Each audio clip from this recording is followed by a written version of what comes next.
Good morning, everyone. I want to welcome you to the United States Commission on Security and Cooperation in Europe, or better known as the U.S. Helsinki Commission hearing on responding to hate, the role of religious actors. We're so happy to be joined today by our expert witnesses, some who are appearing here before us today and some who are joining us by video. But before I begin, I do want to take the opportunity to introduce myself and another commissioner who has made his way over here already. My name is Gwen Moore. I represent the 4th Congressional District of Wisconsin. And I am a very proud member of the commission. I want to introduce my good friend, Mr. Hudson, from, I used to know, North Carolina, who is a Republican, but on these issues, we are very much like a couple of strands. And I want to thank you for your attendance. We're going to start by hearing first from our witnesses who are going to join us by video. So we'll start with the Reverend James Martin, Society of Jesus. I'm sorry. You can't do this stuff without staff, people. You can't do it without, okay, can you stop the video? I regret that some people. Thank you. And you have an opening statement too? Yeah. Oh.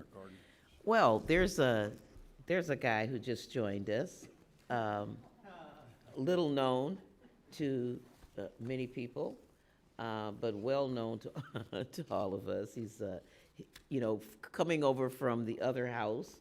We're allowing him to join us here to repatriate to the House side. He was a former member of the House and now is Senator Cardin from Maryland.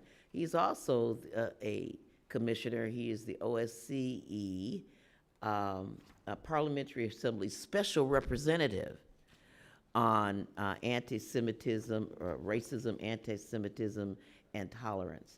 And he is very, very active in the Helsinki Commission and very active, does a lot of legislation on this issue. And Senator, thank you for joining us this morning. Okay, so I just want to thank Chairman Hastings for allowing me the opportunity to preside over this hearing this morning on such a critically important matter. At 10:25 a.m. on August 5th, 2012, first responders were alerted to respond to a shooting in Oak Creek, Wisconsin. Next month, we will remember the lives of 6 Sikh worshipers murdered 7 years ago. 6 bright lights snuffed out by the cowardice and intolerance of hate-motivated violence. The Sikh and non-Sikh Oak Creek community, the entire Milwaukee area community where I am blessed to serve, and the world were horrified to learn that productive and loving members of their community were murdered in their holy place, their intersanctum, their designated place to commune with God. All of us have something to gain from those who look different, pray differently, and may come from a different place. And we must not wait until tragedy strikes again and again and again to learn the value of mutual respect. We must seize every opportunity to denounce hate-motivated violence, and in doing so, we protect the value of freedom of expression, the hallmark of democracy. To have one's voice heard is a hallmark of human dignity and the very lifeblood of democracy. This is why I count it an honor to serve as a commissioner of the United States Helsinki Commission and to work within the tenets of the Helsinki Final Act, undergirded by principles of human rights and democracy of the 57 countries that make up the region of the Organization for Security and Cooperation in Europe. And I have spent my entire career advocating for policies, programs, and services that prioritize tolerance and inclusion. And I've led my fellow members in protests here in the very halls of Congress that have raised global awareness for victims of terror. I've introduced resolutions to recognize the crisis of intolerant violence against Native women. And one of the most prolific and influential religious actors of our time famously said, and that would be the Reverend Dr. Martin Luther King Jr., that darkness cannot drive out darkness. Only light can do that. Hate cannot drive out hate. Only love can do that. So let us use this truth as we examine the role of religious actors.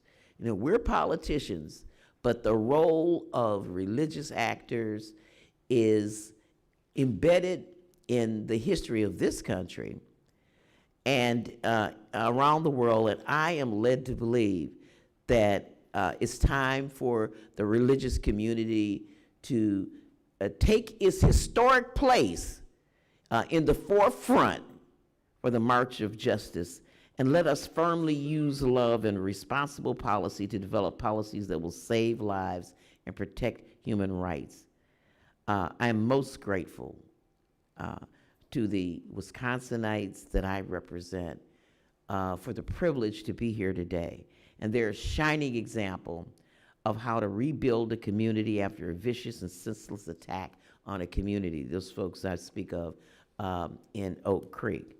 And I want to thank Rabbi Meyers of the Tree of Life Synagogue and Imam Fuad for participating in today's hearings, as their communities, like my own, have also personally been touched by tragedy. And I want to thank the religious and faith-based leaders who have joined us here today for the solidarity they are showing in coming here and for displaying the true strength it takes to remain resilient in the face of hate.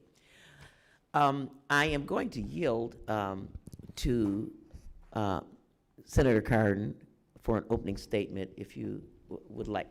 You're always so soft-spoken on these issues.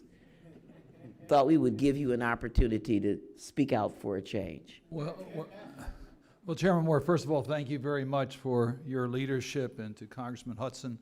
The three of us were in Luxembourg recently for the OSCE Parliamentary Assembly, so we've had a chance to be together to talk about the rise of hate.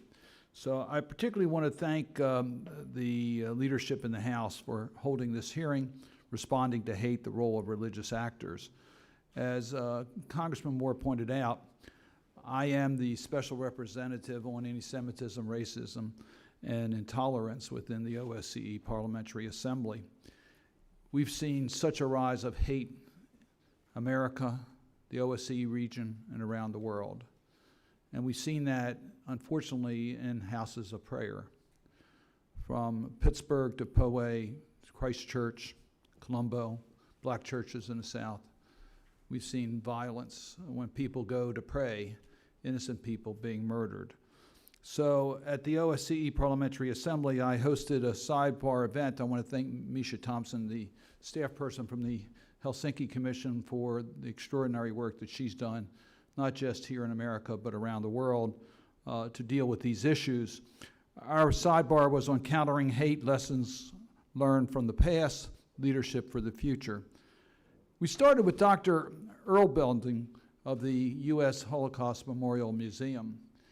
And she gave, I think, a rather sobering presentation. I had heard it once before because I am a member of the U.S. Holocaust Memorial Museum board. And she told us about the seeds of hate and where it can lead to. You know, bad people exist, but they can't do their evil agenda unless they have popular support. And we saw that leading up to World War II, and we saw the consequences of that. Now, I'm not trying to tell you that we are in the same vulnerable position today as we were before World War II, but many of the same situations that existed then are existing today. And we need to deal with that. We just can't ignore those actions. I said after the tragedy in Pittsburgh, Words have consequences. Public discourse that stokes fear and sharpens grievances is not public policy debate. It is not problem solving. Leaders must be held accountable for ending hate in our community by their deeds and words. We must demonstrate through our actions and through our words that our society is stronger when we stand together, united against hate. So as leaders, we have a responsibility to develop an action plan to deal with what we see in our community, in the OSCE region and around the world. Yes, we have to start with making sure people are safe in our community. And we have to work with religious leaders to make sure people are comfortable going to their houses of prayer, being safe. We need to invest in education. To me, education is the most important investment we can so people understand the strength of diversity.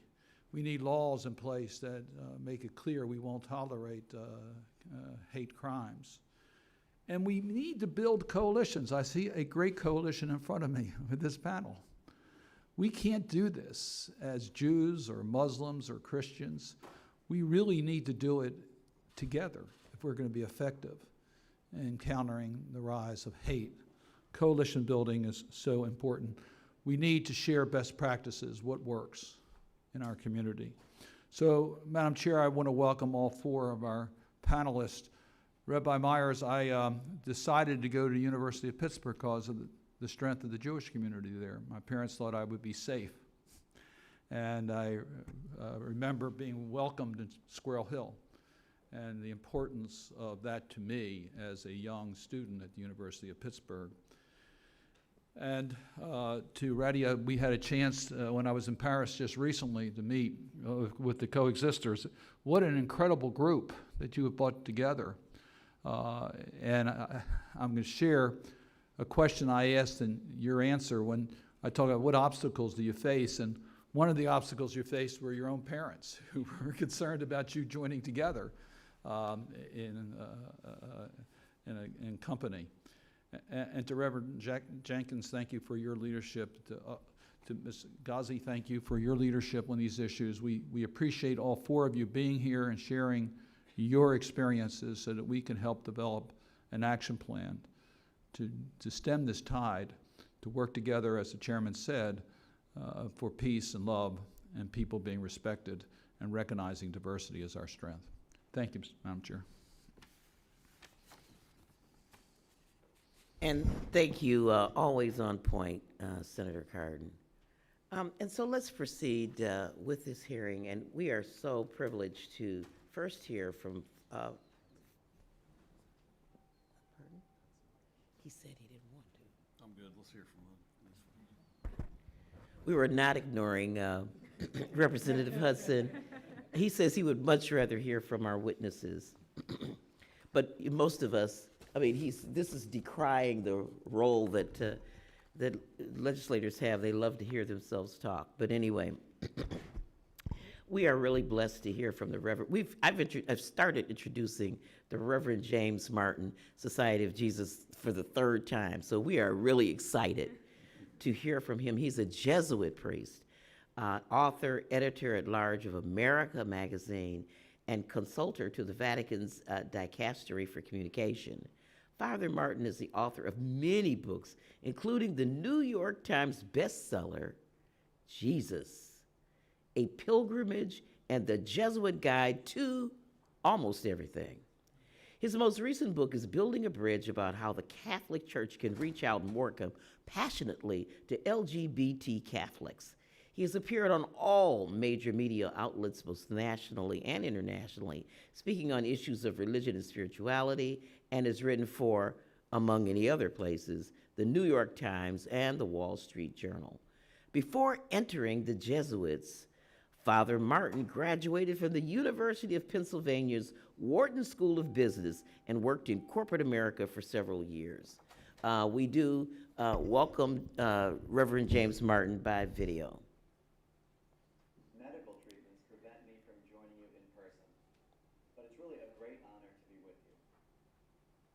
On June 12, 2016, 49 people at Pulse, a nightclub that attracted a largely LGBT clientele in Orlando, Florida, were shot and killed in what was at the time the largest mass shooting response, there was an outpouring of love and support for the LGBT community from almost every quarter in the country. One notable exception was the Catholic Church, my own church.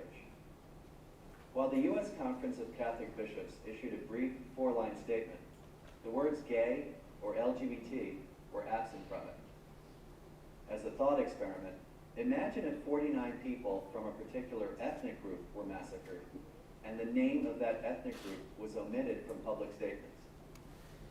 Moreover, in the wake of the U.S. Bishop's statement, only a handful of individual Catholic bishops expressed any sympathy at all. The vast majority said absolutely nothing. Even in death, the LGBT community remained invisible to much of the church. The Catholic Church's difficulty in ministering to and even trying to understand LGBT people has led to Catholic magazines and websites that vilify them, priests who single them out in homilies as the world's worst sinners, and even statements from cardinals, archbishops, and bishops overseas siding with repressive anti-gay laws that provide for the arrest and even execution of gay men and women. Why am I bringing this up? Because when it comes to the role that religious actors and organizations can play in combating hate crimes, the most effective thing they can do is to get their own houses of worship in order. Racism, sexism, and homophobia still exist in many Christian denominations, my own included.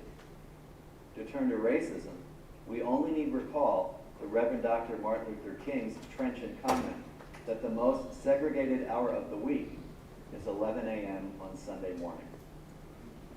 Last year, an African-American friend of mine, a national leader in the U.S. Catholic Church, told me a story. Recently, he was attending a conference at a town far from his home. When Sunday came, he searched for a Catholic church near his hotel so that he could attend Sunday Mass. Happily, he located one, drove there, and entered the church. After my friend passed through the church doors, a priest, seeing a large, dark-skinned man, came up to him and said, "I'm sorry, you do know that this is a Catholic church, don't you?" "Yes," said my friend. "Do you know that this is a Catholic church?"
That was very compelling, really important voice. Also, we're sharing these videos because we do think that this hearings would not be complete without hearing these voices. And that being said, I want to proudly introduce the video of Imam Gamal Fuda of Al Noor Mosque, who survived the Christchurch attack on the Al Noor Mosque in New Zealand. And so, let's go.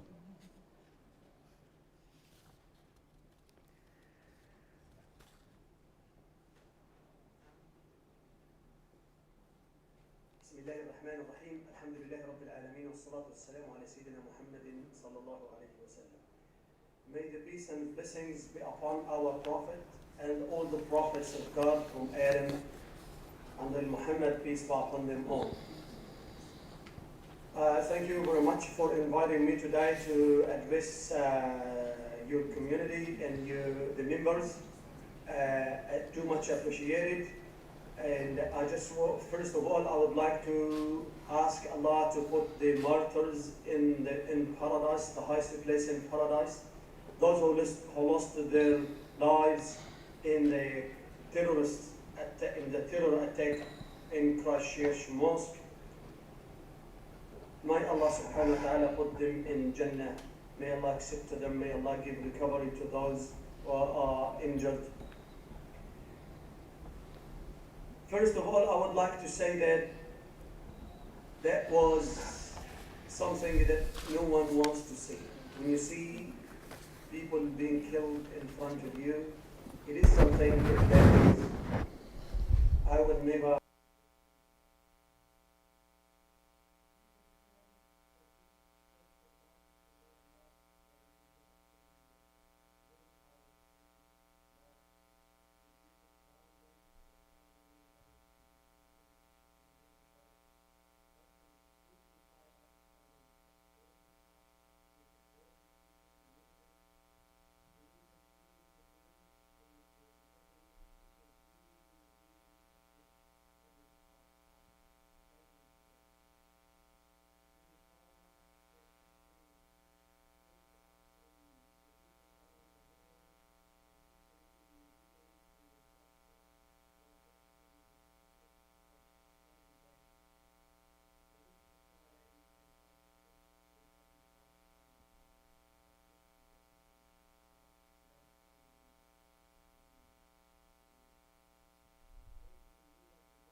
And thank you. And before we proceed with the hearing, I am so delighted that we've been joined by our friend and colleague, another Helsinki commissioner who hails from Memphis, Tennessee, a member of the Judiciary Committee, very active in the Helsinki Commission, and that is Representative Steve Cohen.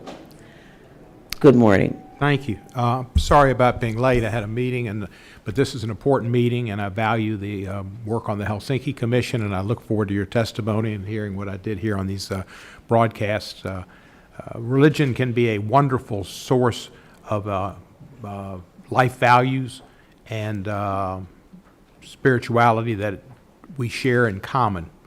Memphis is a city of many ministers, many outstanding ministers and rabbis. My rabbi, Micah Greenstein, was on the NAACP board, of which I was very proud. One of his predecessors, Rabbi James Wax, stood up to the only one-time Jewish mayor of Memphis, Henry Loeb, and told him that God's law was more important and that he should have worked with Dr. King and seen to it that they were able to march and bring the sanitation workers the salaries and benefits and wages they deserved. There have been others, and the leaders in Memphis over the years have been Methodist ministers, Catholics, and Jews and others. But we all need to take religion and use it for good and find the common purposes and common values and not use it to divide us and not use it to make money and not use it to suggest that only the way is through tithes and givings that enrich people who use religion for their own sake.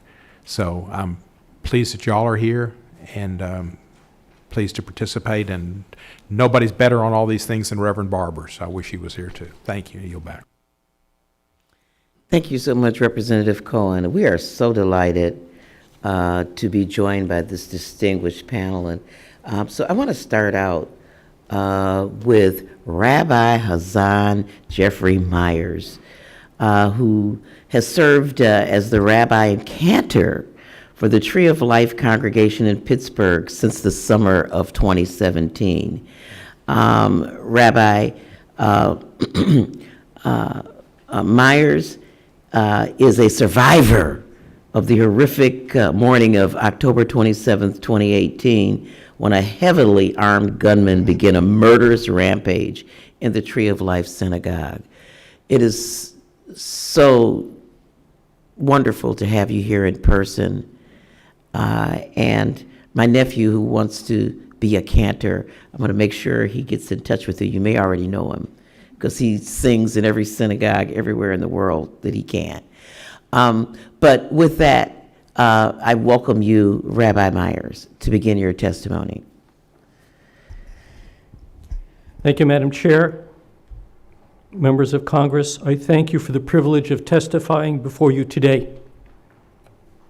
I am a victim, witness, and survivor of the worst attack in a synagogue in the history of the United States. And the Jewish community has been present on these shores since 1654. Since that fateful day of October 27, 2018, I, the congregants of Tree of Life, along with two other congregations that share our building, New Light and Dor Chadash, and the city of Pittsburgh, have been overwhelmed by expressions of love from across the planet. People of all faiths, colors, and sexual orientation have enveloped us in a vast global hug that continues unabated. Their message is very clear. The acts of one person are not representative of all of humanity.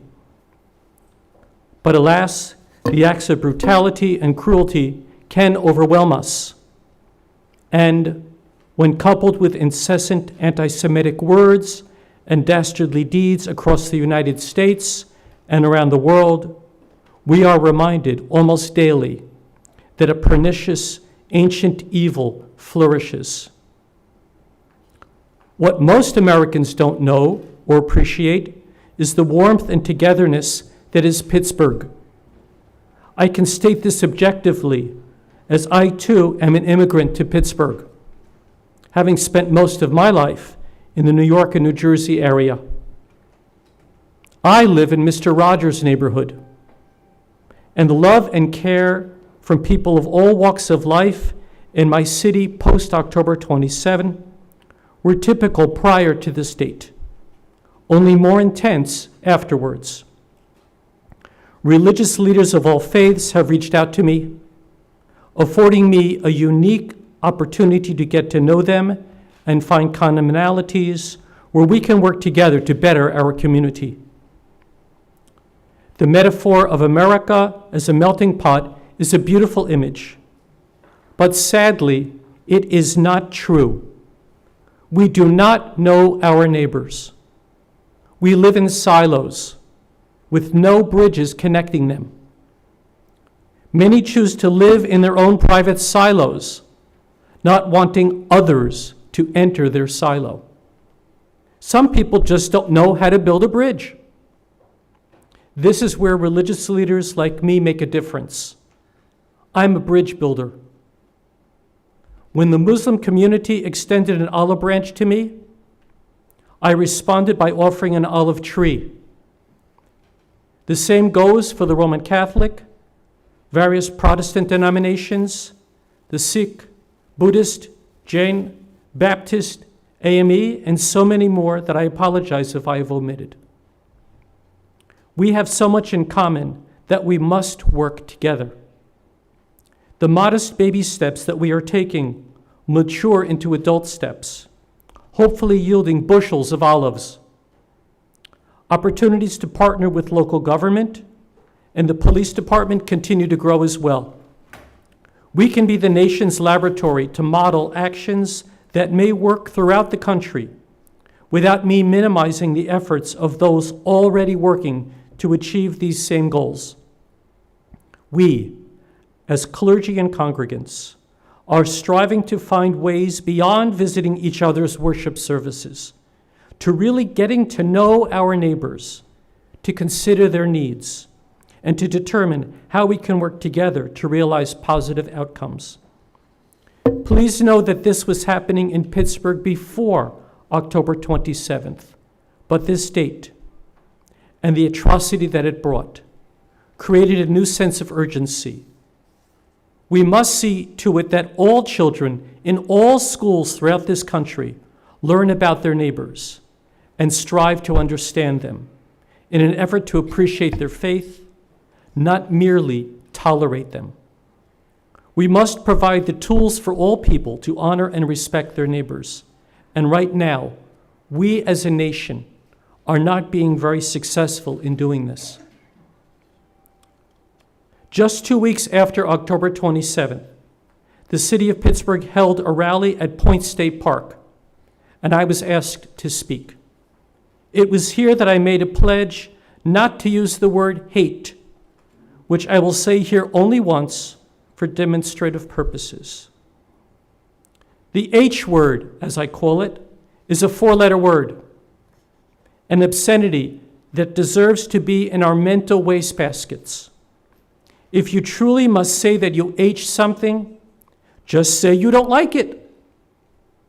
H speech is a severe choice of words that often leads to violent actions, as was the case in the Tree of Life shootings. When you don't understand your neighbor, it can lead to mistrust, fear, loathing, and H speech, which ultimately leads you to unconscionable and deadly actions. Our nation right now is suffering an epidemic of uncivil discourse. People cannot hold civil conversations with their neighbors, be it in person or through social media. As our elected leaders, I call you to task for this epidemic. When you use H speech against one another, you model uncivil discourse for all Americans. As our leaders, you are teaching us that it is acceptable to behave this way, and it's simply not. Is it any wonder that my fellow citizens speak in uncivil terms and use hate speech? You condone it and model it. It is time for a different direction. The path towards civil discourse must start with all of you, our elected leaders. When you model civil discourse, you teach us appropriate ways to speak to one another. This does not require any legislation on your part. It requires you to think about the impact of your words. For as the Jewish tradition teaches, the most powerful weapon a human being possesses are words. They can wound or they can heal. There is way too much wounding emanating out of Washington, D.C. Whom among you will be brave enough to say to the American people, I pledge that I will not use the H word. I call upon my fellow legislators to do the same, to help restore civil discourse in America. Our eyes and ears turn to you. What will you do? I thank you for your time and attention. Thank you so much for that, Rabbi. Thank you so much for sending us on the path of thinking, and I'm going to engage you on just that during the Q&A period. But right now, we are really fortunate to have a young person. We've had the sage wisdom of our elders here, but it is always, you always know you have a movement going when it's intergenerational. And so we're really happy to have Radia Bakouch here, who's the president of Coexister in France. It's an interfaith youth-led movement that offers young people the experience and diversity in a positive way. Radia is specializing in peace building, youth empowerment, and conflict transformation. And before I yield to you, I just want to introduce a very active member of the Helsinki Commissioner, Sheila Jackson-Lee, who is a member of the Judiciary Committee and a senior member of the Judiciary Committee. And of course, she hails from Houston, Texas. I want to yield to Representative Sheila Jackson-Lee for just a moment. You're very kind, and I thank you for your courtesy, and to acknowledge my delay was because I was in the Judiciary Committee speaking about incarcerated persons. So I will be very focused by saying to you that I am a strong advocate, as this commission would suggest, of religious liberty, religious freedoms, and the restoration of such. And I think that that is one of our highest responsibilities in this commission. And we look forward to hearing from you to be more energized on these issues. I conclude by saying an earlier meeting I had with the Tom Lantos Human Rights Commission, we were talking about the conditions in the Syrian refugee camps. All of this ties together where people are oppressed, and our voices and our deeds should work to relieve them of their burdens. With that, I yield back to the gentlelady. Thank you. And thank you so much, Representative Jackson-Lee. We've had numbers of members come in and out as our schedules are busy, but as you all can see, this is extremely important, and members are leaning into it despite other compelling work that's here. And so with that, Radia, we are eager to hear from you.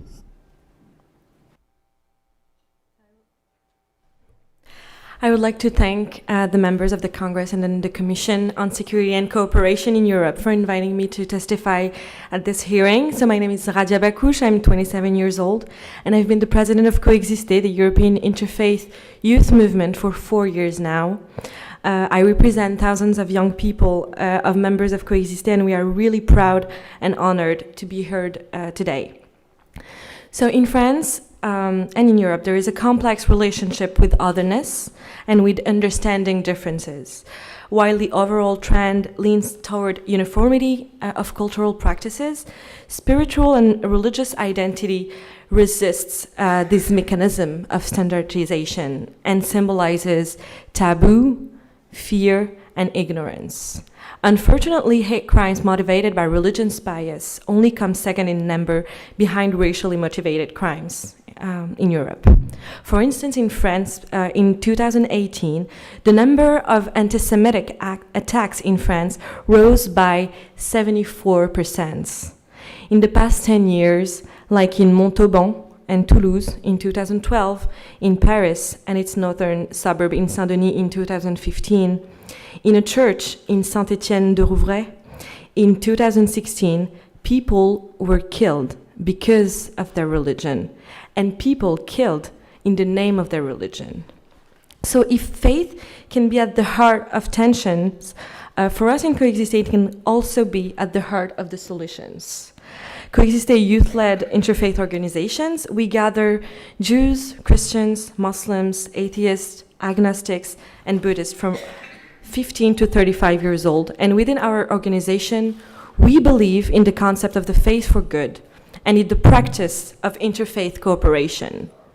In 52 European cities, Coexiste has offered 10,000 young people the opportunity to experience interfaith diversity in a good way and has helped more than 120,000 students to tackle stereotypes based on beliefs. We empower young people and give them the skills, the opportunities, but the relationship they need to build peace and prevent any type of violence and exclusions.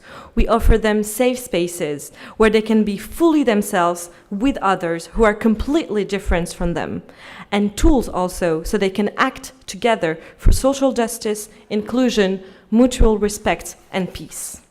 So what are our recommendations?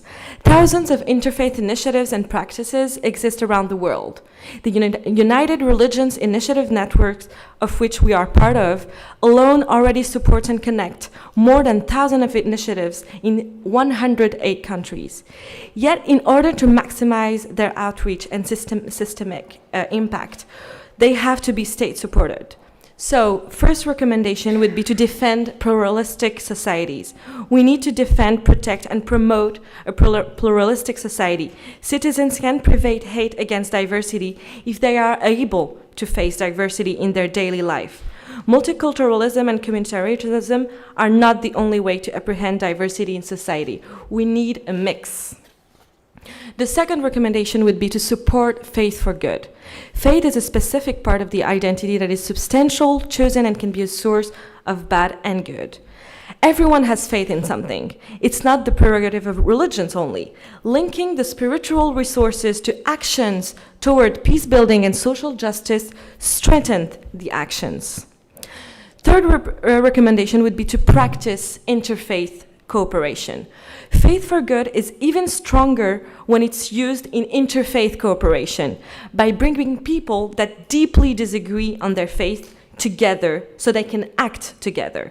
We need to acknowledge that cooperating with people who are different requires time, practice, and willingness. We need to restore the importance of relationship, and I would say more than relationship, friendship.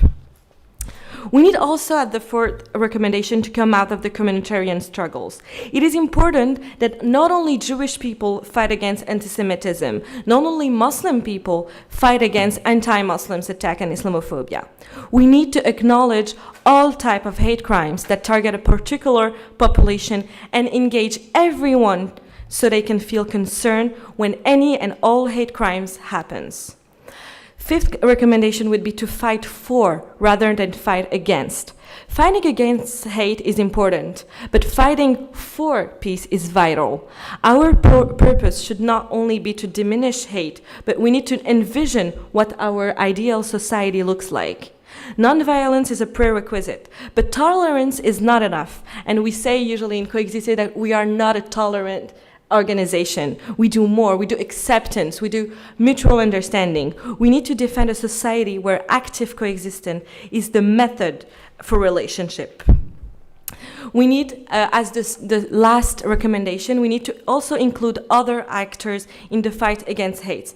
It's really important that religious actors, and I have some on my table, that engaged on the fight against hate crimes. But also, if you can influence the response to hate, citizens and young people are also a great lever to do so.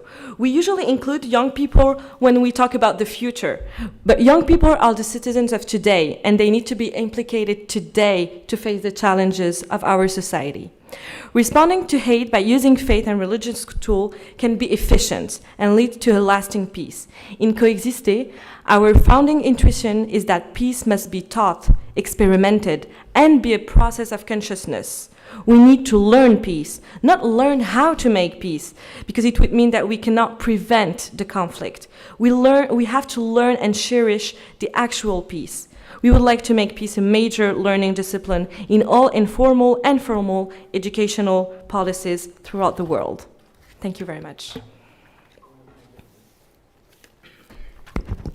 Just more than we expected, Radia. I could feel the energy up here on the dais, just listening to you. We need to teach peace and learn peace. We can't just expect it to evolve. Before we hear from our next distinguished speaker, I just want to note the arrival of one of our newest commissioners, Representative Brian Fitzpatrick from the great state of Pennsylvania. He's a member of the Committee on Foreign Affairs and also on the Committee on Transportation and Infrastructure. Welcome and thank you. And again, as you can see, members are attending this hearing consistent with their busy schedules, because this is probably the most important theme that we can lean into right now during this period of our democracy, not only here but across Europe. I'm very excited to hear from the very Reverend Aaron Jenkins, who is an ordained Christian minister and serves as vice president of the Abrahamson Scholarship Foundation, an education nonprofit organization in Washington, D.C., that provides scholarships and mentoring support to first-generation college students for all 4 years of their undergraduate education. But Reverend Aaron Jenkins is also the vice president of policy and advocacy for the Expectations Project. It's a national nonprofit organization that educates and trains faith-motivated advocates to help eliminate educational inequality in public schools. And prior to this adventure, he served as the director of the White House Center for Faith-Based and Neighborhood Partnerships under the Obama regime. So Reverend Aaron Jenkins, you can just leave your tie right there on the desk for me to gather up after we leave. After you've done with your presentation, you just leave that tie right there. I'll be happy to do so. Nelson Mandela can be left in your capable hands. It's a pleasure to testify before you this morning to the distinguished gathering of congressional leaders, to my colleagues and co-panelists. I'm grateful to be here.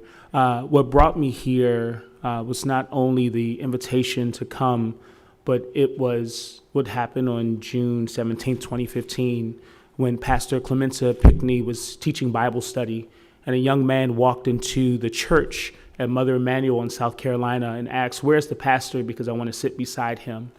And after listening to Bible study and after sitting amongst people who were attempting to live principles of all of our faith traditions of loving others as they want to be loved, we would see a crime that would take the lives of Cynthia Marie Graham Hurd, Susie Jackson, Ethel Lee Lance, DePayne Middleton Doctor, Tawanza Sanders, Daniel L. Simmons, Sharonda Coleman Singleton, Myra Thompson, also known as the Charleston Nine. What happened that day would be vilified and go down in our history, just like the bombing of the 4 little girls in Birmingham, Alabama. But what was powerful was what took place several days later at a very routine hearing when a judge said, "I want to give the families a chance to speak." And several families said, "We forgive you." The title of our hearing today, Responding to Hate Crimes, the Role of Religious Actors, stirred something in me, because I wondered, what does it not only look like to respond to hate crimes, but what are the ways that we can be proactive in preventing them in the first place? Working with young people in a program called Operation Understanding DC, I spent 7 years educating Jewish, Christian, and Muslim students of the African American and Jewish tradition of what would it look like to see the world and make the world that you would like to see. Often as an educator and those who know how education works, you have to give young people a goal that exceeds their grasp, because that's what gets them excited to reach for the goal. And I think one of the goals that I have personally is to see an end to hate crimes, but more so than that, to see a transformation of communities through three important things that they need: partnership, resources, and relationships. It was in Operation Understanding DC that I saw the power of partnership, going to Memphis, Tennessee, and having Rabbi Micah Greenstein inform my students with 18 powerful words. In the Jewish tradition, 18, Lahai, means life. And he would say to them, do the most that you can in the place where you are with the time that you have. And those 18 words for the last 25 years have stirred young people to go wherever they're planted to do just that. I'll tell you, when hate crimes take place, what they do inside of me is that, just like that crime at Mother Emanuel Church, just like the crime at Tree of Life, it made me think, what would I have done if I were there? And then an even better question is, what could we do to prevent that from happening in the first place? One of my mentors once told me that thoughts become things, that it's the thoughts that we have that become the things that we do. So how do we become interrupters of hateful thoughts? How do we become interrupters of ignorance? And I know that one of the powerful ways that's already been mentioned is education. As I sit with my sister to the right, Ms. Yusra Guzzie, we have already worked together even before being called here. We work together as Christian and Muslim, seeking ways for young adults and young leaders to find solutions to the problems that we have. We see goals that exceed our grasp when we reach for them. With the power of partnership here in Washington, D.C., as a clergy member, I walk in communities that have experienced gun violence, and I ask the neighbors who've seen that happen 2 questions. How can we help, and what do you need? And oftentimes, if we trust community and partnership, they will tell us what they need. One young man said, we need resources. We need a place for our children to play. We need safety. That is what we need here. And I wonder, applying it to this commission, which has reach across Europe and across oceans, I wonder and think out loud with you, what are the places and ways that we can be what are the ways that we can be proactive instead of reactive? The power of partnership means that I walk into a synagogue, I walk into a mosque, I walk into a Buddhist temple, invited in and learn the traditions that are there, and they become important to me, not taking away from my Christian identity, but actually empowering it. I believe in partnership. The second thing I believe in is the power of relationship.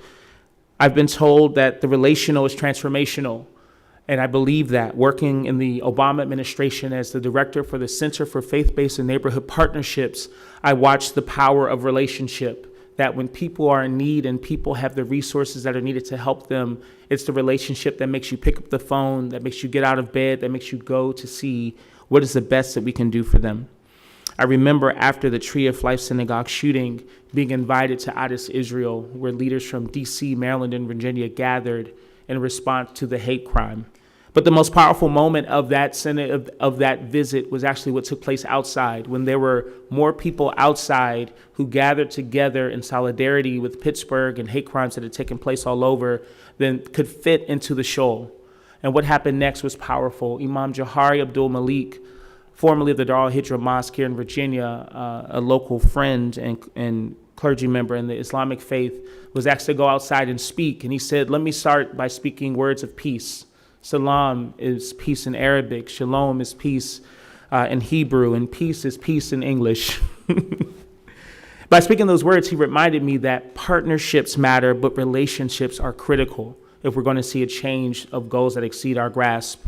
The last thing I'll share is the importance of investment, training, and resources.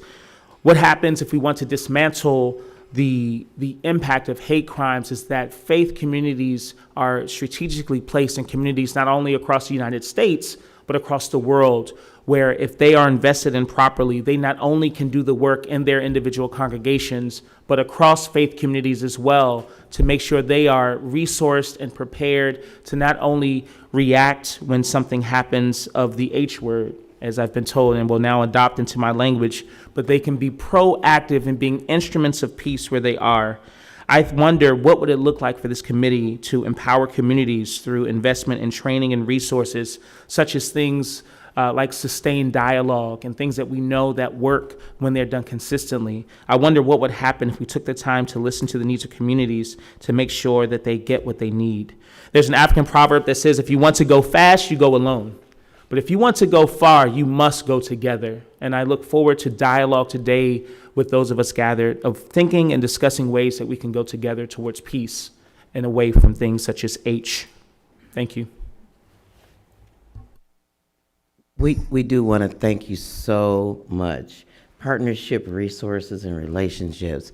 Before we hear from our last but not least guest, I do want to recognize Representative Fitzpatrick and see if he has any comments or remarks to make. Thank you for joining us. Thank you, Madam Chair. No, I appreciate the invitation to be here.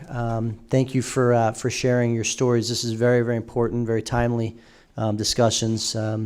As the Reverend indicated, the biggest threat that faces our country is as challenging of propositions as we have with regard to healthcare and energy policy and so many things we deal with. I believe the biggest threat facing our nation is the way that we talk to each other. And that is in every facet of our lives. The lack of civility, I think, is the biggest threat facing our country. The existence of hate is the biggest threat facing our country. So I'm honored to be a part of this today. Thank you. Thank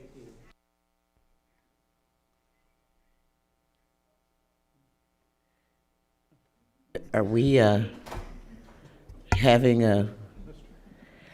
I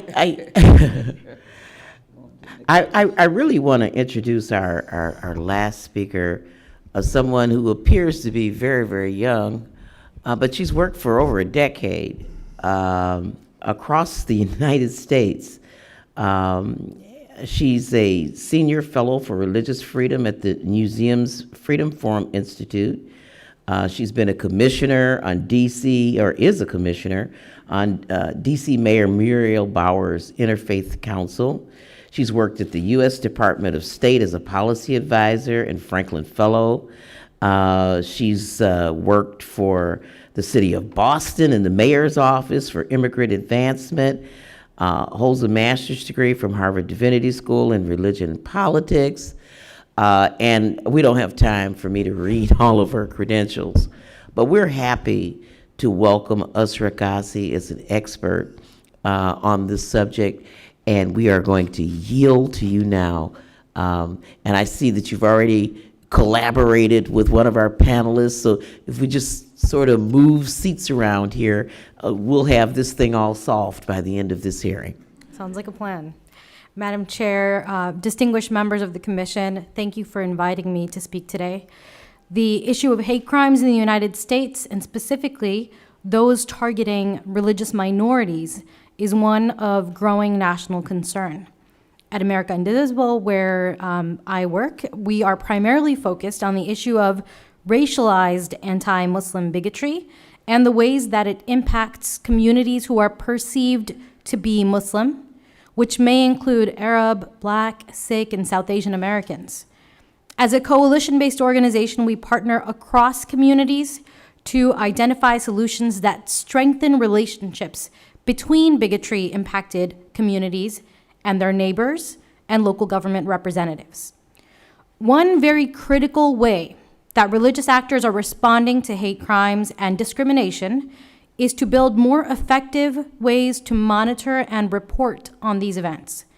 Federal hate crime statistics consistently underreport hate incidences for many reasons, including a lack of standardized reporting processes for all states, and also due to strained relationships between bigotry-impacted communities and law enforcement entities. In my own conversations with Muslim, Arab, and Sikh communities impacted by anti-Muslim vandalism, bias, and hate, many have expressed a desire to keep their heads down rather than reporting these events to law enforcement agencies. Despite this challenge, Sikh, Muslim, Arab, South Asian, and religious communities of color are increasingly coordinating events themed Know Your Rights, workshops, and meetings with law enforcement officials within their houses of worship and community centers. Religious and civic leaders do this work with great risk to their community reputations. Those who choose to engage with such agencies risk being attacked for cooperating with a government whose chief executive antagonizes Muslims and other marginalized groups in his rhetoric and policies. And so this takes me to my second point about the proactive ways that religious actors are responding to hate, due especially to the rise of hate crimes and hate speech against Muslim and Sikh Americans. These communities, by necessity, have had to organize outreach efforts to humanize themselves while raising cultural and religious literacy among their neighbors and government representatives. These range from events themed Meet a Muslim or Wear a Turban Day to working with media and entertainment industry officials about misrepresentation of these groups in their media content, in addition to working with social media companies.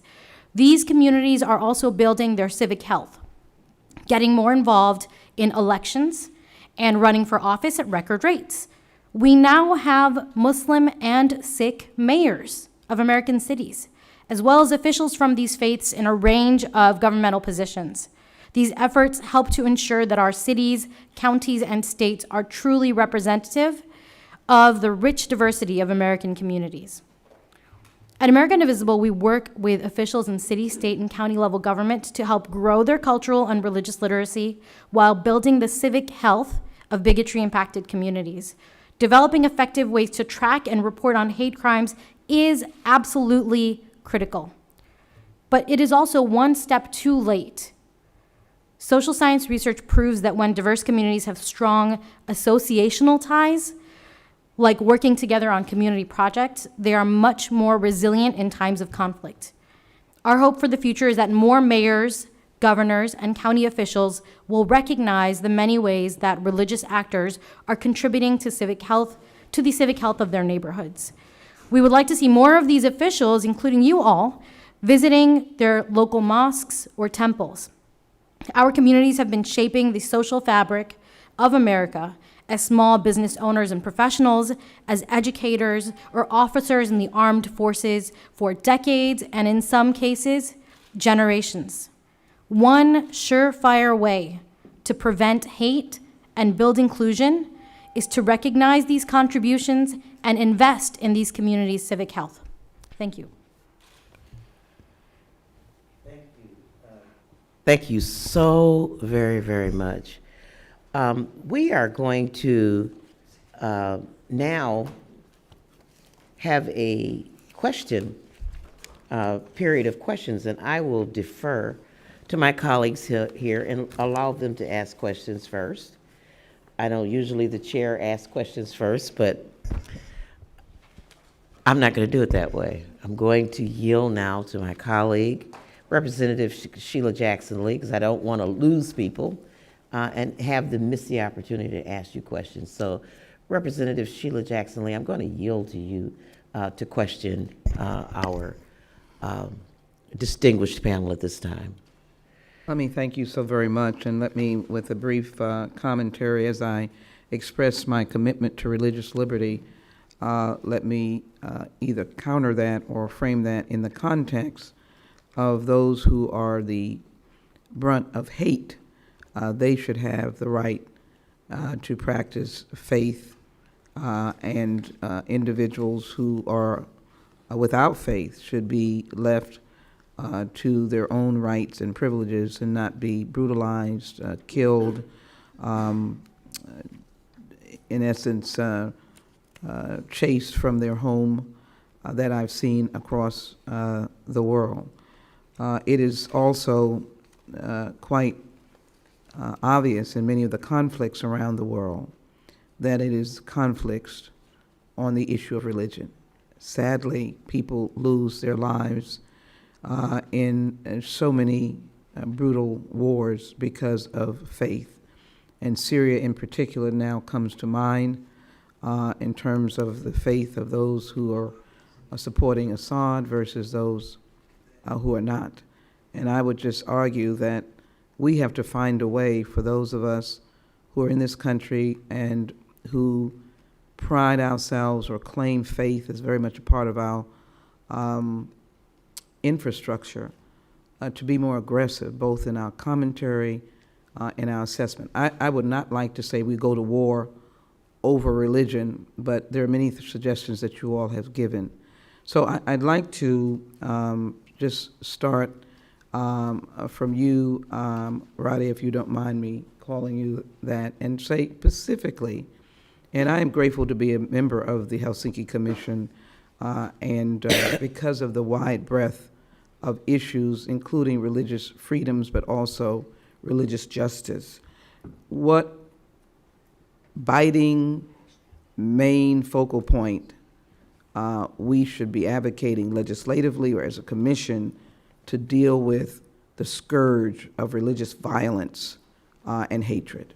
And I'll just take that answer from every member of the panel. Yes. Thank you for this question. I would be very concrete, simple, and short. Put more inclusion and religious knowledge and otherness knowledge in formal and informal education, and also force people to meet with diversity. I think one of the biggest problem, like one of the top challenges, is that when you never met someone that is different from you, of course, like when you meet him, you can be scared. Of course, when you hear all the violences in the media or in the public sphere, you can be scared. And fear can lead to ignorance. Well, there is ignorance, and fear can lead to violence. So force diversity, force the social mix, force people to meet, force intercultural exchange, force interfaith exchange, force people to meet from a state to another. And that's also what I'm advocating in France. Thank you. Rabbi, as I offer yield to you, we well know that what has been said, where people are raised up on hating someone else, the different sects of Islam, for example, across the huge Islamic community that has brother up against brother, if you will, or children, girls in Afghanistan not being able to go to school because of a religious belief. But in any event, your thoughts about how we can be more effective. Thank you. Thank you, Representative. We cannot legislate out the H word. I don't think it's a function of law, because we have plenty of laws on the books covering a vast range of human behaviors. And as I think we can observe, our prisons are filled with way too many people who don't belong there. And our prisons are punitive. I don't think they're impactful on human behavior. For years in the United States, we became familiar with the acronym STEM education: science, technology, engineering, and math. It then grew into STEAM education: science, technology, engineering, arts, and math. I submit to you that we should expand it to make it STREAM education, the R meaning religion. We don't know our neighbors. We need to see to it that children in all schools across the United States, public and private, learn about their neighbors, learn about the wealth and diversity that exists in the United States. This is not about parental fear that their children might be converted. This is about learning about their neighbors to appreciate the wealth and diversity that is the United States. Because when you know your neighbor, you're not going to just simply tolerate, because tolerate, I don't think, is sufficient anymore. You can respect and appreciate the beauty of your neighbor. So I think we need to move towards that. I would submit the same thing for first year in college. There are plenty of classes that colleges demand. I think this same concept of religion is critical because students, many attend college for the first time and have never met the diversity of the United States in the towns that they come from, in the towns that they're raised. So they need to be able to learn more about their neighbors. So I would submit to you that we should find the same thing in colleges, public and private, throughout the land. Thank you so very much. Reverend Jenkins? Thank you, Congresswoman. I appreciate the question, and I appreciate your asking for the concrete ways. I think As my colleagues have been saying, I think they're probably best said to be legislative and non-legislative solutions. The legislative solutions, as my colleague Ms. Guzzie talked about, when you look at the hate crimes that have been reported from 2015 to 2017, we've seen an increase every year in the number of hate crimes that have taken place. And I don't know if it's actually an increase in the hate crimes or it's an increase of the awareness of hate crimes and people actually reporting them. So I think there's some immediate short-term legislative solutions that can be built in around things of that nature. I believe in the convening power of government. I mean, this hearing is a testament to that where you sit and where the commission sits, not only in America, but also amongst practices shared amongst colleagues, the convening power of bringing together people of different backgrounds and the opportunity for them to provide not only testimony, but insight as to what works in their communities, what doesn't work, and what the problems are. I think models like this should be both researched and also brought to scale. I know in my own community, what has transformed me personally has been that expanded exposure from a single-parent household in an urban area into being able to come to places where I met people that were not like myself, while also the space to learn more about myself. You said something that caught my attention. We have those in our communities who are ignorant, who have not been exposed. And a lot of their ignorance is not active, it's passive. It's when it goes from active to passive through being informed of hate and hate crimes that we see these things take place. I wonder again, if we're being interrupters and disruptors in that chain, how do we even bring in people who may be ignorant and unaware of what should take place and create a space for them? So I really believe in the participation within the United States of nonprofit organizations and globally really engaging non-governmental organizations. It's been said already that we operate in silos, and I really believe the solution to many of our problems, not only in our neighborhoods and in our states, but also in our world, can really come from the communities from which those problems start. Thank you so very much, and thank you for your view. Before, Ms. Guzzie, I go to you, let me highlight, I think, some positive aspects, Chairwoman, and I'm going to focus on the African-American community, Reverend Jenkins. We have mixed marriages. We have AMEs married to Baptists, Catholics, Episcopalians, Presbyterians, and I think I must boast and brag, Seventh-day Adventists, I must boast and brag on the African-American community as members of the faith community. That even though we live in America and would not expect for us to rise up in violence against our neighbor who may be a Presbyterian, but still their ability to sort of work across faith lines, I think, is a powerful statement. I think possibly the State Department should find a way to use these examples of different faith representatives just working together. I think disasters are a perfect example. When people of faith come together, stand alongside of each other, and stand alongside of Muslims, stand alongside of the people of the Jewish faith, and everybody's lifting buckets together.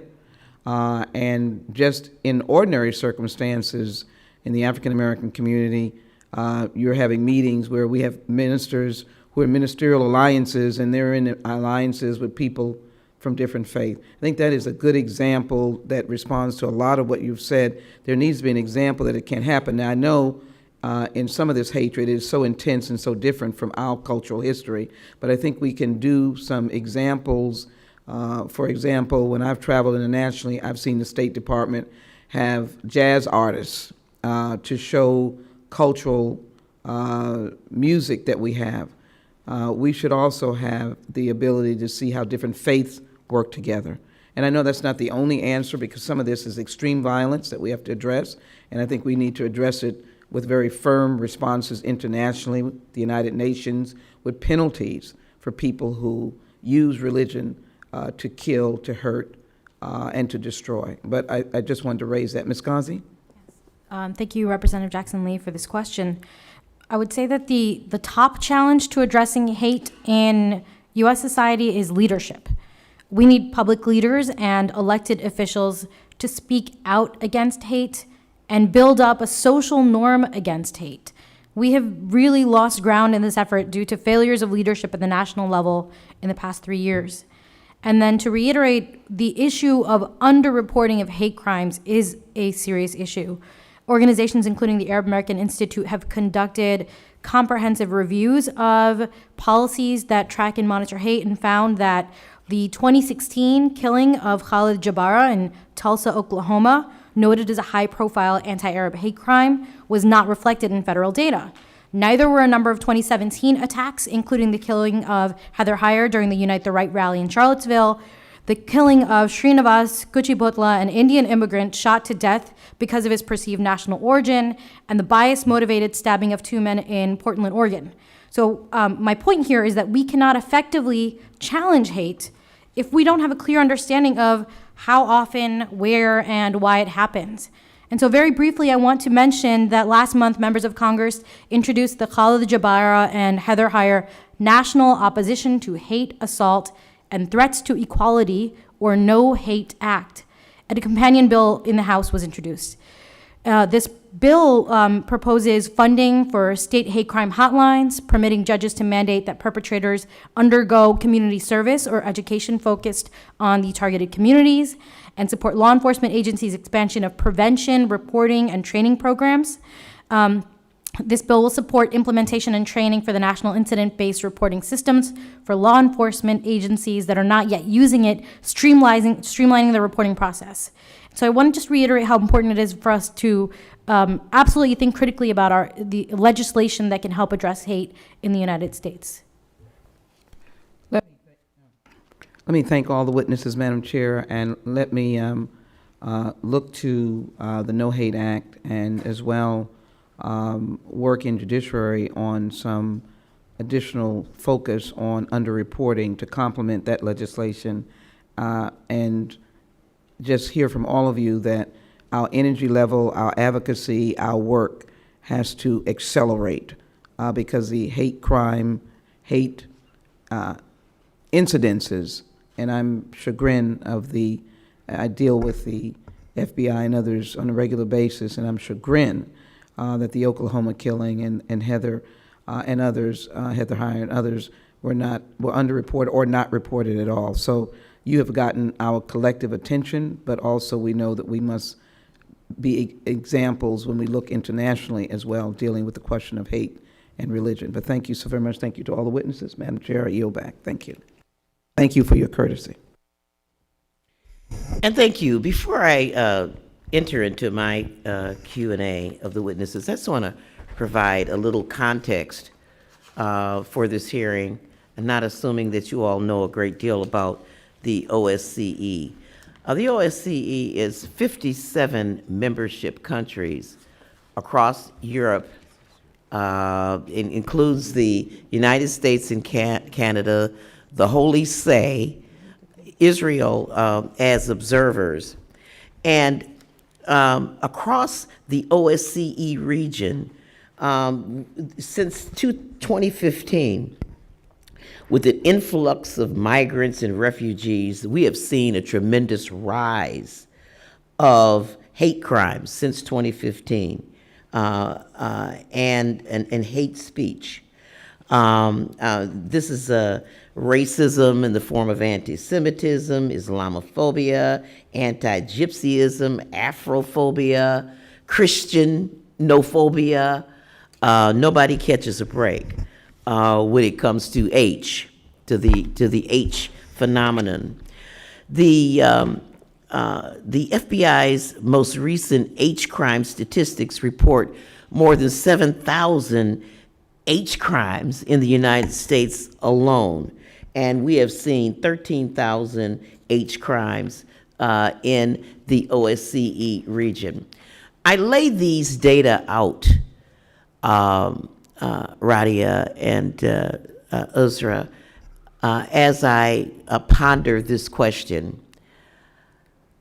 When you talk about underreporting, although every single one of the 57 OSCE countries, every single one of them has adopted some sort of laws or language proscribing hate, it is so hard to enforce it. One of the enforcement obstacles is, for example, in France, where they don't allow you to gather data on race. perhaps, you know, and so it makes it very difficult when there are laws that prohibit the wearing of the hijab, for example. So when you talk, Radia, about forcing people to engage with each other, when you talk about breaking down silos and not having this communitarian approach, how do you do that when you have laws against people wearing dress that makes them comfortable? We have heard among young people that they dare not wear these yarmulkes in public, or the Star of David. And I imagine that would be the same thing in countries where people would not display their Christian cross. How is the whole everybody is French culture, and you talked about this a little bit, how does that work in terms of trying to engage people on anti-racist approach? Thank you very much for this question. It's really like what is at the heart of a big debate in France. First, on the question of the statistics and the numbers, it's about the history of France, it's about the Second World War. We cannot make numbers out of race, religion. We even like erase the word race in Constitution. We were against it in Coexister, and it's really difficult. In Coexister, we try to find the balance between diversity and unity. We don't want to be uniformized, and we don't want to be one whole bunch of human. We want to be recognized as particular people with different and plural identities. And I'm very concerned about all the laws against women wearing the hijab. It's a very it's a feminist problem also, and it's a problem against Muslims as well. We just were fighting against an amendment that was proposed by one part of the of some parliament members, that they wanted to forbid moms to wear the hijab when they accompany their children to schools events. That's a very difficult question. That's a very complicated France that we live in. But in Coexister, that's why we try to create a lot of safe spaces where people can totally be themselves, and we don't care about what you wear, what you and what you want to express. We want you to wear what you want to wear. We want you to express the faith you have. We want you, but with the goal of trying to build a unity. We have to, our common grounds in Coexist is that we all young people, and we also, the other common grounds is that we want to build inclusive, peaceful, and just society. But everything else, we're really proud of our differences, and we're trying to work with the government and with the parliament so they will not enforce more of this kind of law. And as a last point about laïcité, which is the French word for secularism, laïcité is really instrumentalized because at the beginning in the law is a beautiful principle. It's about freedom of speech, freedom of consciousness, freedom of beliefs. It's about being all equal, and it's about the state not to say anything or to criticize anything about our faith. We defend laïcité in our school intervention, in our work every day. But there is this misconception about the fact that laïcité is here to erase religions, but this is not the case. This is not what is in the law today. So that's weird, because when we are invited by government or the parliament, they say, what do you want as law enforcement? We say, please do not change the laïcité law. That we want to defend it as it is in the text, as it is, and like in the Constitution, they say that the French Republic is laïque, is secular, and we want to defend it as it is in the law. Thank you very much.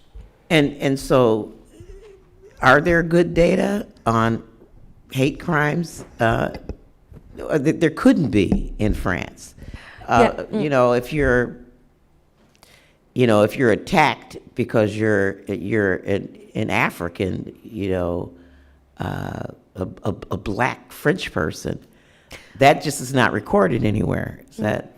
Well, we don't, like, it is not a law for the state, like for the national governmental statistic institution to make this kind of data, but we have the CNCDH, it's the National Commission for Human Rights, that report all the hate crimes in France regarding faith, religion, race, you and do? everything. Yeah, we do have that, but it's an independent administration. The thing is that the state, the government cannot do that kind of statistics because the thing is we don't want, if we have the horrifying thing to have a very extremist and violent party in power in France, we don't want them to have our data on our ethnicity, race, religions. So that's why how do you it's deal separated. with kind of inequality? I mean, if there are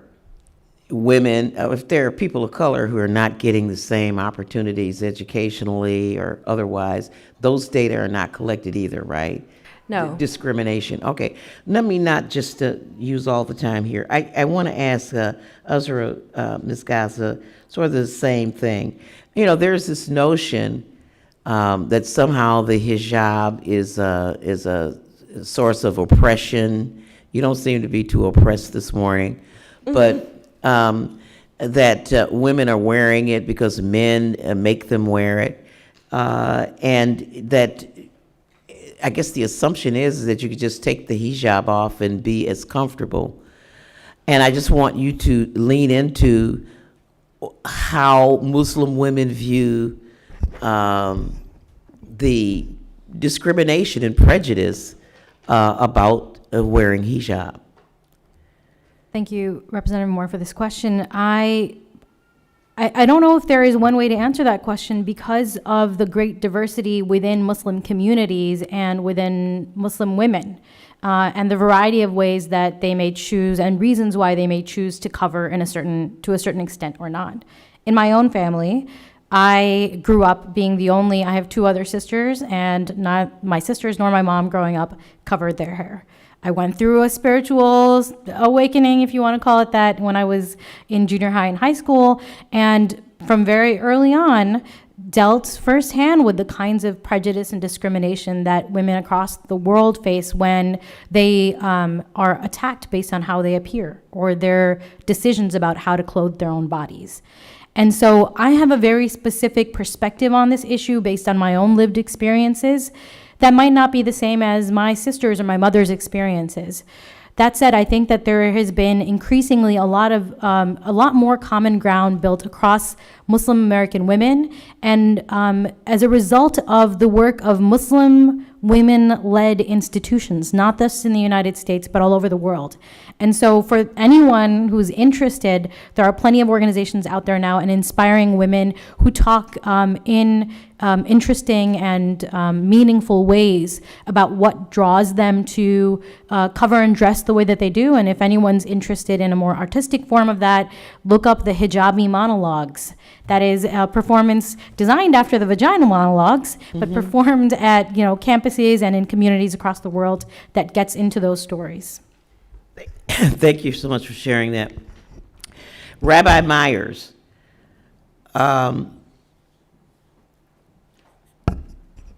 I was so inspired by your testimony, and I just, the trauma of being an actual survivor and the ability to come and continue to do your work and to be a cantor is just, your resilience is just inspiring to all of us. And then your resolve not to empower H in your own life is inspirational. I can tell you that I am so glad, and I'm going to tell Senator Cardin when I next see him that about your testimony, where you specifically ask us to look at that word tolerance. He is the special rapporteur for anti-Semitism, racism, and intolerance. And I literally, on the 5th of July, said, you know what, we ought to swap out that word tolerance, because that means putting up with something. It does not really lend itself to where we're trying to head, and that is respecting people for where they are and who they are. And so the big takeaway for me from your testimony is really, it's time to, if you think about what Ms. Radia said, we got to learn peace. We have to teach it. It doesn't come automatically. And we can start by our language. And so I just want to thank you for that. And just maybe you could share just briefly with us how you sort of came to this aha moment about not empowering, about the importance of words and word choices. Thank you, Madam Chair. As you were speaking, I was thinking that perhaps we need like a new theme song, and immediately came to mind, it's got to be Aretha Franklin. Yeah. She's the one. Yeah. She's the one.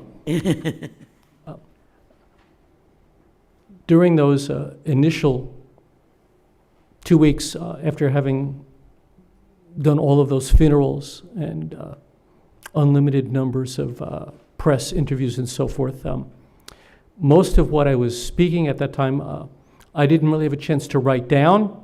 I think a combination of just no time, no sleep, no quiet moment. It was just divine inspiration. When the rally was called for, which was not even 2 weeks after October 27th, like November 5th or 6th, I think it was, and I was invited to participate, I honestly had no idea what I wanted to say. And I'm standing there amidst all the other participants in the tent, just thinking, okay, God, what do you want me to say? Because as I would say literally every morning in my prayers, the 121st Psalm, I lift my eyes to the heavens, where does my help come? My help comes from God, maker of heaven and earth. Okay, God, what do you want me to say? Give me the right direction, give me the right words. Maybe I can figure out the right order of it. And some divine inspiration at that moment, as it was about that word.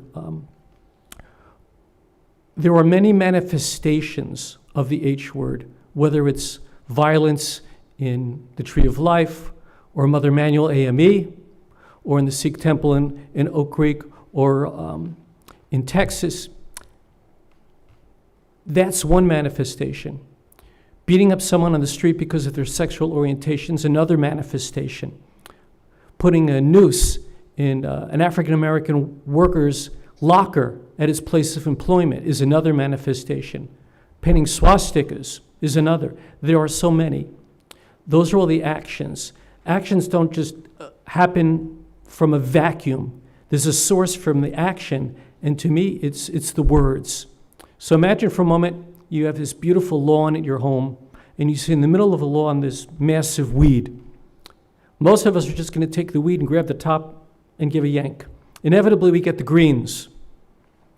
It's going to grow back because you just got the greens. Some of us will give a yank and maybe get half of it with the root, and you hear that annoying snapping, go, oh, I didn't get the whole thing. And it's continued to grow. So we need to carefully excise that weed out. So the greens of the manifestation, that root that's deep in there, has to be carefully taken out. To me, it's our words, our language. And we just have to be more careful in our thought. And as I've said many times before, so I can give a shout out to my mother, if you don't have nothing nice to say about someone, say nothing. Wait, such simple American adage.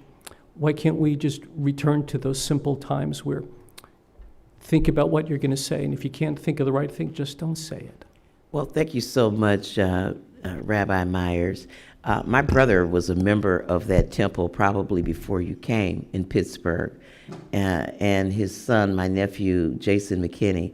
I'm going to make sure that you meet him so he can practice being a cantor in your presence.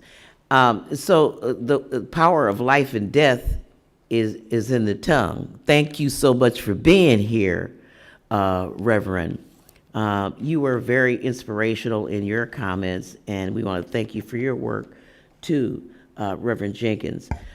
You say thoughts become things. Thoughts become things, and you talked about the difference in partnerships and relationships. And I just want you to sort of expand on that a little bit, because I thought that was so profound. That must be some sermon that you've given in the pulpit. Not yet. And not yet, but it's going to be. You know it is. Partnerships versus relationships. Let's hear it. Practice sermon. Practice sermon. Well, oh no.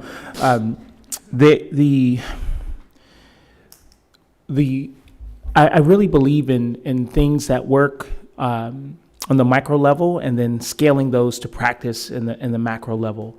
There's a group here called the Interfaith Conference of Metropolitan Washington. It's a collection of 12 religions. It includes Muslim, Jewish, Christian, Zoroastrianism. There were religions I was exposed to I had never heard of before. And of the many things they do things around Dr. King's birthday, bringing together multiple religions and those that are non-religious as well. They also bring together folks and empower young people. The book of Ecclesiastes, chapter 4, verses 9 through 12, talks about the power of 2 versus 1. Then it closes and said, a cord of 3 strands is not easily broken. The way that's been explained in my life is that there are elders, people we walk with, and young people we can pour into. And when I think of partnership, I think of what are those spaces that we intentionally create that brings together those groups, that allows for meaningful interaction, that allows for knowledge to be shared, that allows for comrades to be made, and then allows for us to pour that into young people who need to have that given to them. I think of that when I think of my work in the Obama administration amongst the faith community partnerships. A number of my colleagues, including myself, created toolkits that were used and utilized for a number of areas. I know Homeland Security created a toolkit that was useful in terms of helping religious communities deal with the real threat of security threats. You know, we see the world as we like to see it, but we also have to live in the world that we currently have until it becomes the world we want it to be. The way it's said in Scripture, it says, be as wise as a serpent, but as harmless as a dove. So I think the power of partnership and relationship means that I show up to places, whether they cook like me and look like me or they do not, right? And I also bring someone with me so that they can also get that expansion of their thinking. But the specific piece that I think that's critically important is that when we see something working, it's our importance, it's our responsibility to take what's working, whether it's multiple religions coming together, whether it's informing houses of worship and how to protect themselves if they ever face, God forbid, the things that we've seen happen, whether it's giving a training on how to engage the LGBTQ community. There's an organization here called the National Black Justice Coalition, led by a colleague and friend, Mr. David Johns. He's testified before Congress when it's come to children taking their lives because of being bullied because of their sexual orientation. Those issues go across religious lines, they go across race lines, and I think that we know that they exist. And I think for us, it's gathering folks together like this who can pinpoint what are the things that are working, and then with where you sit, Madam Chairwoman, how do we amplify those things that work and then get that information into hands not only across the country, but where you sit globally, they can reach the world. And I just want to ask one more question of Ms. Guzzie before we conclude. You talked a lot, you said just your tone of your voice changed in answering a question. You said, what would it take to eliminate the social norm that we just have all this division and racial chaos? You talked about leadership. And so I just want to, leadership on the political level, on the civil society level? Where do you think that this leadership ought to emanate? Who should have the greatest responsibility for leading us? Well, I am a local government nerd, and I feel so incredibly lucky to be a woman that looks like me, who has had opportunities to serve in local government, both in Boston and now as a commissioner for Mayor Bowser's Interfaith Council. And so I think that I have a lot of, I give a lot of respect to local government officials who are often in the field and working hand in hand with community organizations. But there is a bit of a top-down, a need for top-down setting the norm of what inclusion and countering hate should look like in the United States. And it pained me incredibly after the attack on the Muslim community in Christchurch that there are officials in elected office in the United States who refused to name Muslims as the victims of the attack. And so I so appreciate the rabbi's comments about language. When we so dehumanize a community that we are afraid to even name them in a tweet or in a statement or an announcement, in even sharing our thoughts and prayers after a tragedy like that, that pains me and that troubles me. But I will say that if you want to identify some of the leading trailblazers in building inclusion and countering hate in American society, when it comes to leadership, we ought to look at the leaders at city, state, and county levels who are doing incredible work, setting the tone, and being a model for that. And very briefly, I'll mention that in terms of local government here in Washington, D.C., last year, Mayor Bowser signed legislation to expand protections against clear displays of hateful symbols. And so the Community Harassment Prevention Emergency Amendment Act of 2018 makes it unlawful to display symbols of hate, such as swastikas, nooses, a burning cross, on public property or anybody else's property. Additionally, Mayor Bowser formed the Interfaith Preparedness and Advisory Group, which is a joint effort that brings together the Mayor's Office of Religious Affairs. Yes, our mayor has an Office of Religious Affairs. It's incredible.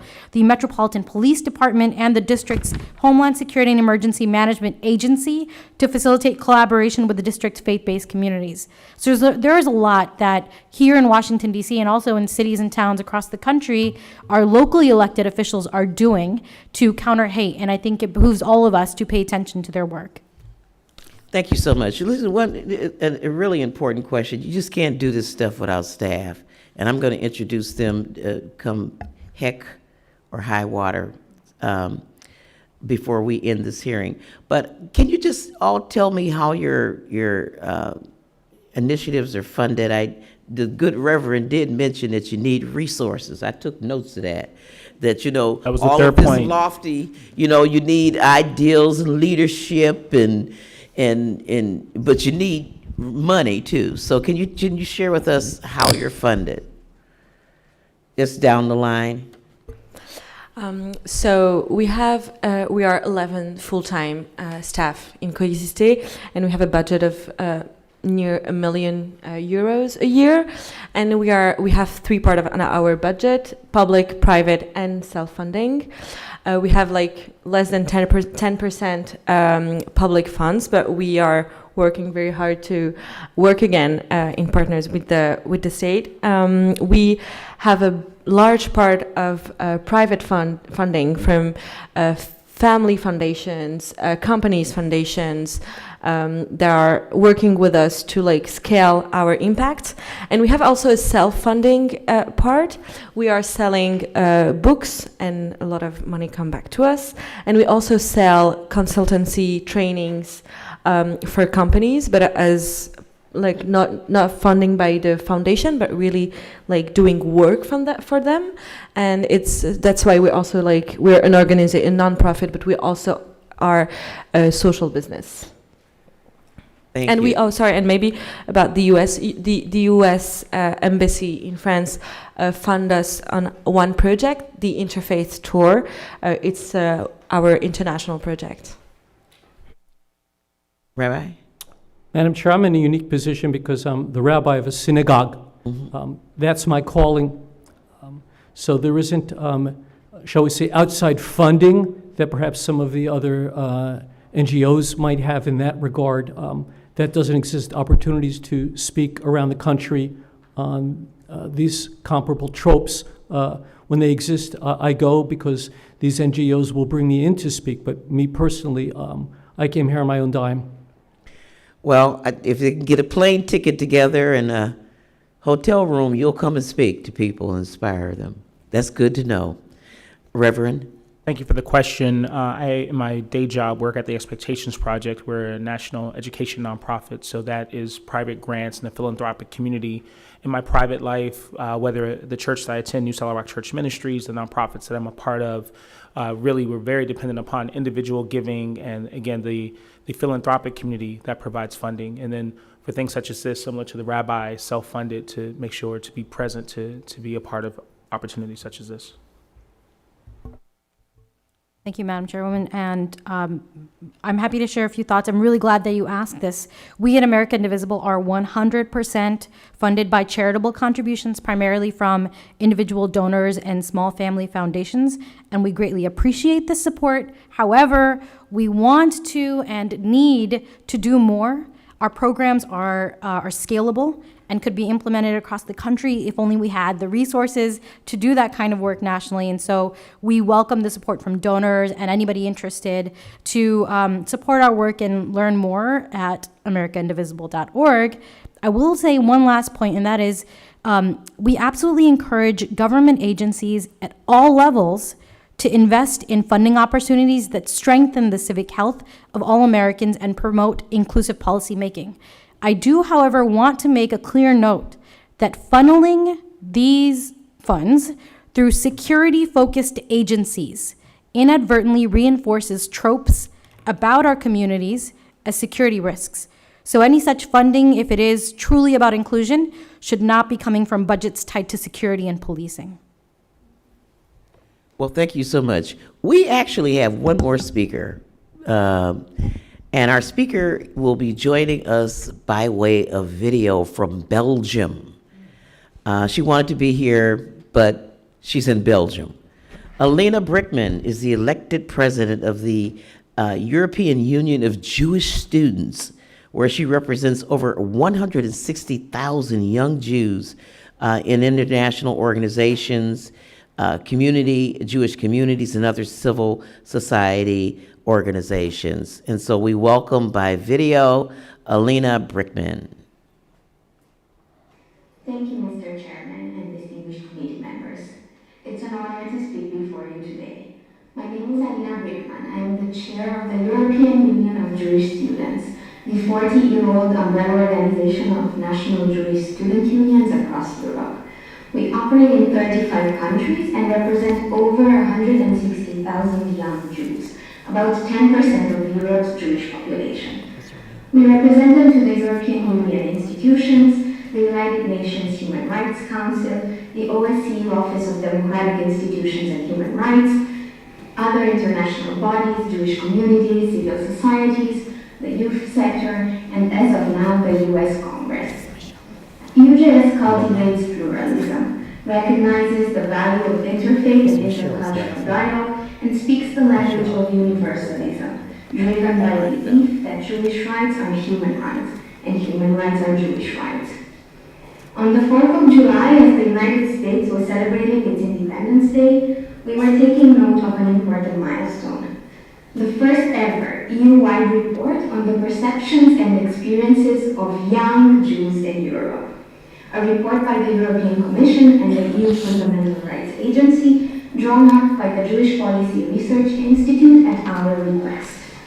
For the first time, we had data to back up what we intuitively knew and to paint a sourced picture about who young Jews in Europe really are.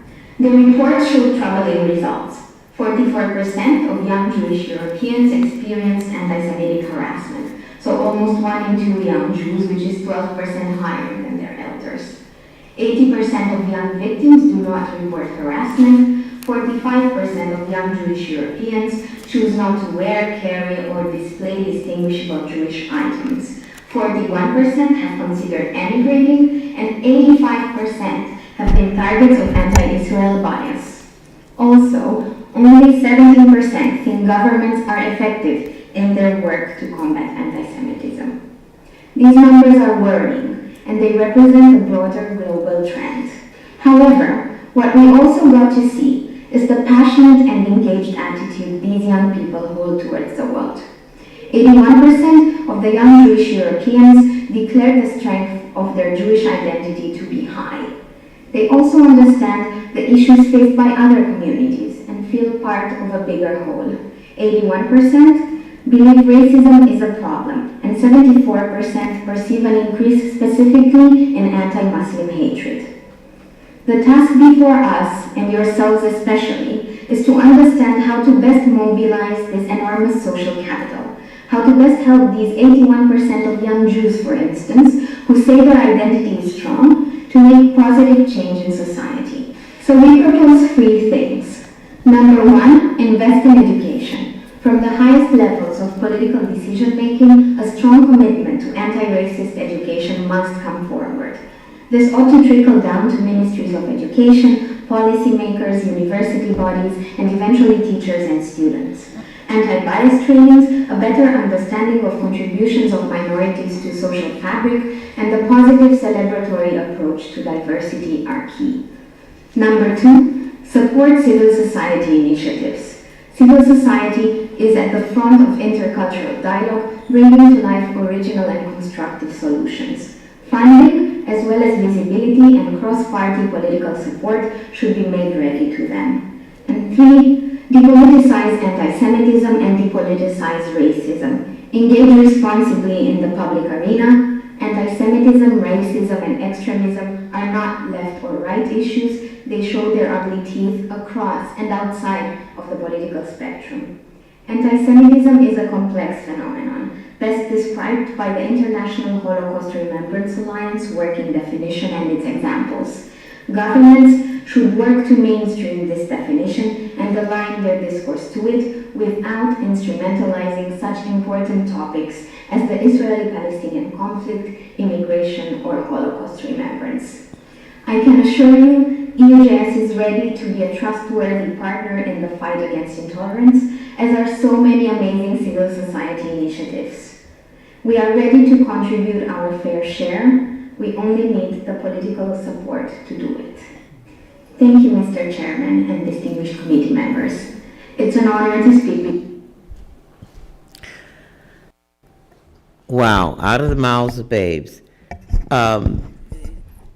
Education against anti-racism and anti-Semitism, anti-bias, supporting civil society. You know, this is the bottom-up approach that is indispensable to our democracy, is enabling, funding, resourcing civil society, and depoliticizing racism and anti-Semitism. It's not a Democrat or Republican initiative. I want to thank each and every one of you here for your amazing testimony. I found it enlightening.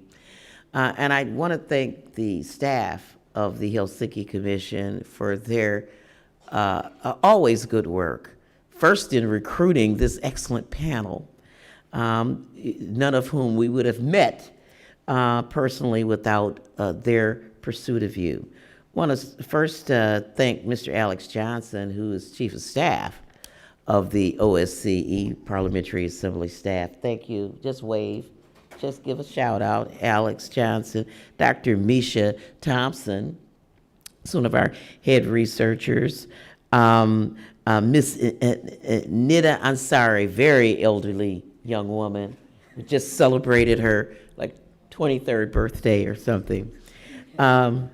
Michelle Nagerbal, who's over there by the door, and Ismira H., who's on my staff, but this leans very heavily into the Helsinki process. Thank all of you again. I think our visitors are hanging around for a couple of minutes. If you just have a burning question that you need to ask, thank the videographers and everyone who made this an excellent, excellent hearing. Look, there's our photographer. Thank you so much. And with that, this hearing is concluded. And also, before I hit this gavel, thank Mr. Hastings once again for giving me the privilege of sharing this event.